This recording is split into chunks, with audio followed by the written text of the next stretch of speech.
So one of the drawbacks to doing the overnight show is we usually don't get to give anything away.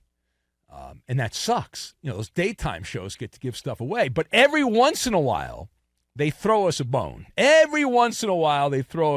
some exciting news here that I want to pass on. And it's not just our show. It's all of Fox Sports Radio. But they included our show. How nice of that is of management to include our program. So Fox Sports Radio has teamed up with our friends at tirerack.com. You hear us talk about tirerack.com a lot. It's a good company. They've got a good product. Everyone needs tires these days, right? And that's just the way it is. And so to give away a set of 4, not 1, not 2, not 3, a set of 4 brand new tires. How cool is that? Yeah. Valued at up to $1,500 every 2 weeks. So it's not just a one-time giveaway. No. Every 2 weeks. Every 2 weeks during this summer.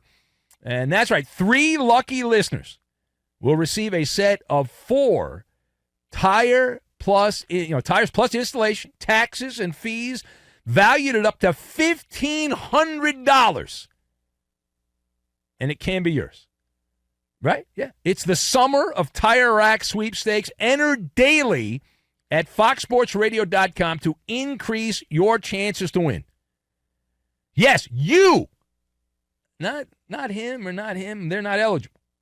But you can register to win every single day to improve your chances. A winner will be selected every 2 weeks between now and August 27th for a set of 4 brand new tires. Here's the key part. Listen closely. To enter, here's what you do. All right? Get the rules and enter. Visit foxsportsradio.com. And I would really like somebody that listens overnight to win, because it would upset management greatly if that happens. So I'm pulling for you, the overnight nocturnal listener, to win these tires. It's sponsored by tirerack.com, the way tire buying should be. Again, if you want to enter, foxsportsradio.com, enter every single day, all summer long, and you can smell the rubber of brand new tires. And you can thank your friends at tirerack.com and Fox Sports Radio. Shohei Ohtani, if you have not heard yet, maybe not, we are told the Angels have let everyone know what we were hearing several days ago, that Shohei Ohtani ixnay on the trade day, that he has been pulled off the auctioning block. The flea market for Ohtani is closed.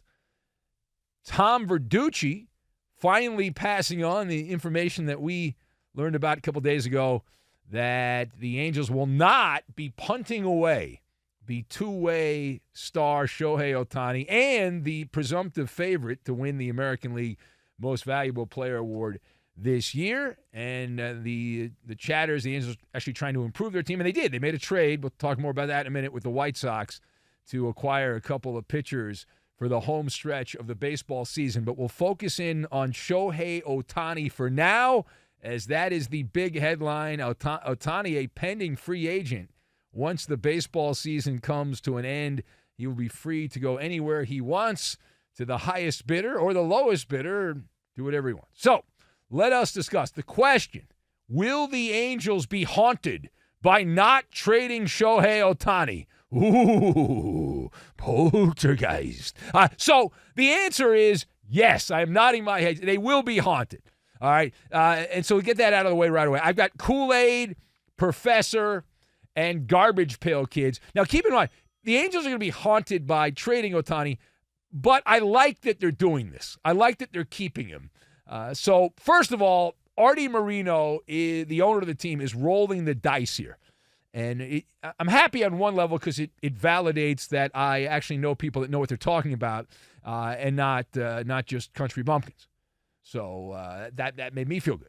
Because we talked about this a couple days ago, that I'd heard something from one of the people I know over there with the Angels, and turns out that was the way it went. So for better or worse, the Angels are going to ride and die the Shohei money train. Choo-choo! Yeah, the money train right there to the end of the tracks. And as they said in the iconic sports movie Dodgeball back in the day, that is a bold move, Cotton. That is a bold move, bold strategy.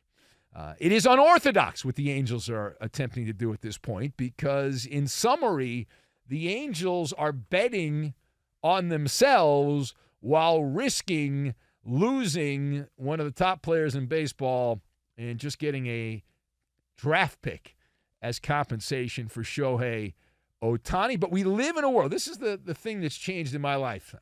One of the things that's changed. Now, we live in the world where trust the process, get the young players. So many people want that, it seems. And there used to be a time where people were celebrating. Like, listen, the Angels, the ownership actually believes in the Angels. They believe in the team there. They think, and it's baseball. We saw the Philadelphia Phillies last year, who were the last team in the playoffs, and they got to the bleeping World Series last year. They had no business even being in the playoffs.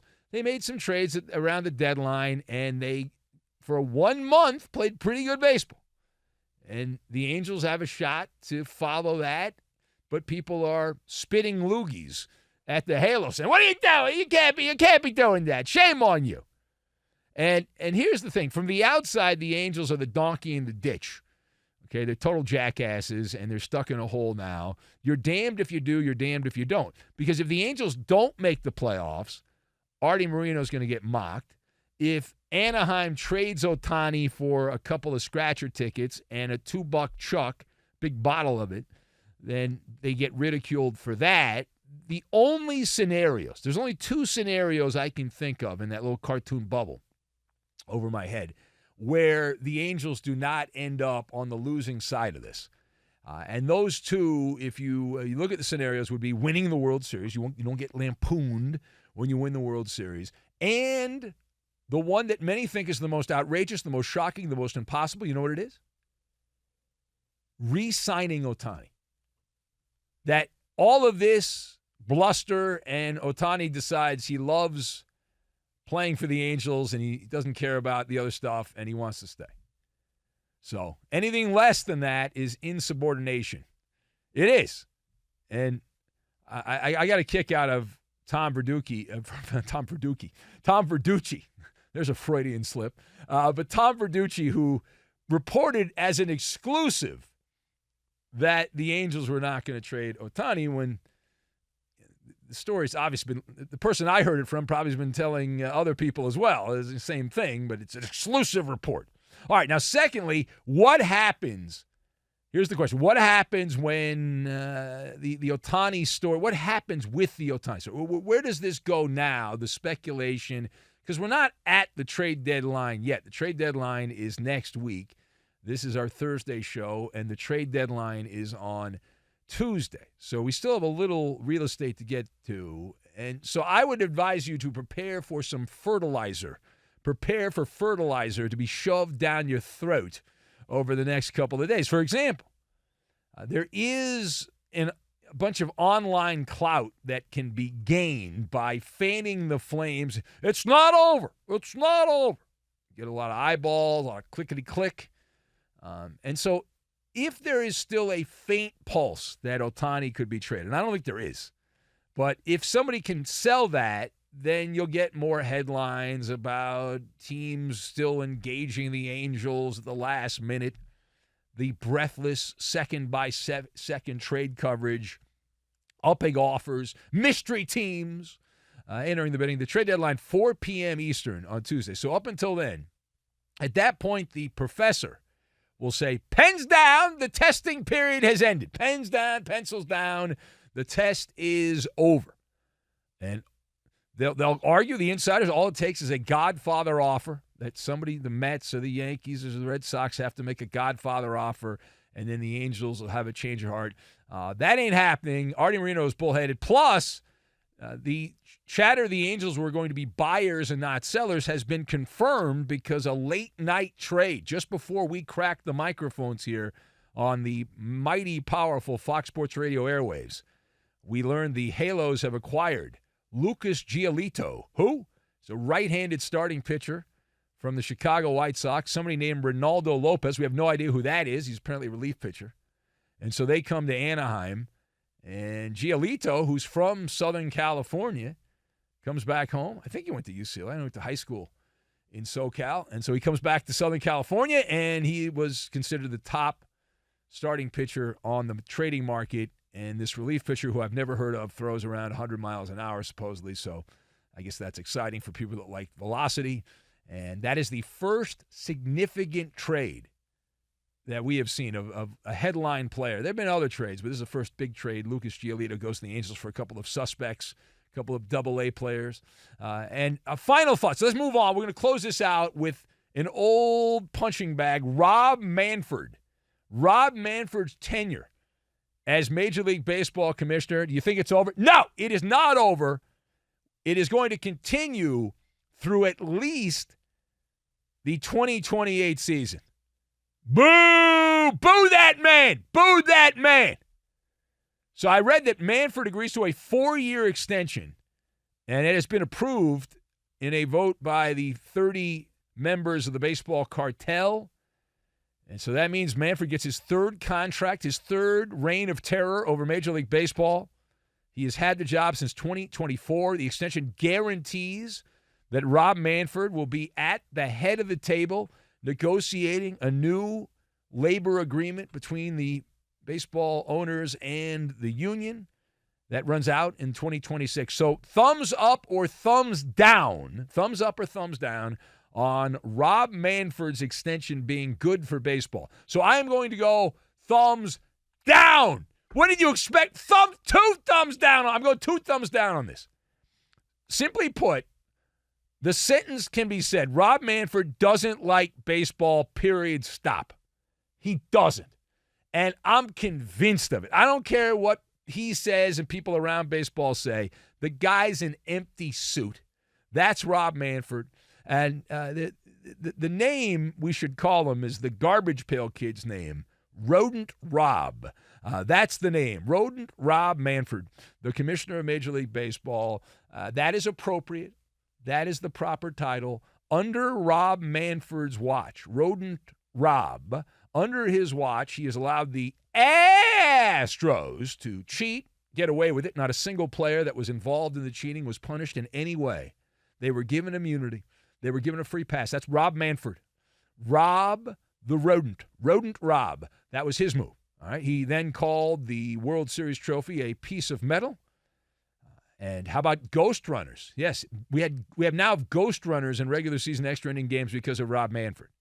That was his baby. He tossed that out. He approved that. We had a work stoppage. Rob Manfred has helped shepherd the Athletics out of Oakland, pushing them to Las Vegas. I'm convinced this guy suffers emotional blindness. Rodent Rob, the commissioner of Major League Baseball. If he left the Fifth Avenue office, and I was in New York a month ago, I guess. I don't even know when. Month and a half ago. I was in New York, and I walked by Major League Baseball's headquarters on Fifth Avenue. And I'm convinced that Rodent Rob, the commissioner of baseball, could walk out of those offices on Fifth Avenue, get into an Uber or a taxi. I don't think he takes the subway. That's below him. Or a car service. He can go down to Wall Street in Lower Manhattan, and it would be no different. It would be no different if he was trading soybeans and pork bellies as opposed to baseball. It's the same kind. It's just a job. It's just a job. He's cold-hearted. And now the business of baseball, clearly the owners love him because the revenues are doing okay, even though the television industry is changing a lot. There's not as much money in the television operations as there used to be. But what does the future hold now for baseball with Rob Manfred, Rodent Rob, or Rob the Rodent? So the future, next couple of years, are going to have expansion. Places like Nashville will be in play, and possibly, they got to get 2 teams back in Canada, Mexico City, Montreal gets a team again, Vancouver gets a team. Who knows? Submit your offer. So that'll happen. Robot umpires are going to happen in the next couple of years. Bring on the bots, the androids, and there'll be more barnstorming around the world. But the big headline here, Shohei Ohtani is off the trade market. You buy it, and the Angels, can they get in? Yeah, the Angels can get in. They have to play well for an extended period of time. They're only a few games back of the wild card race in the American League, but there's a lot of imaginary contenders. The Angels are one of them, but I like that they're going for it. They traded for Lucas Giolito of the White Sox and some relief pitcher we've never heard of.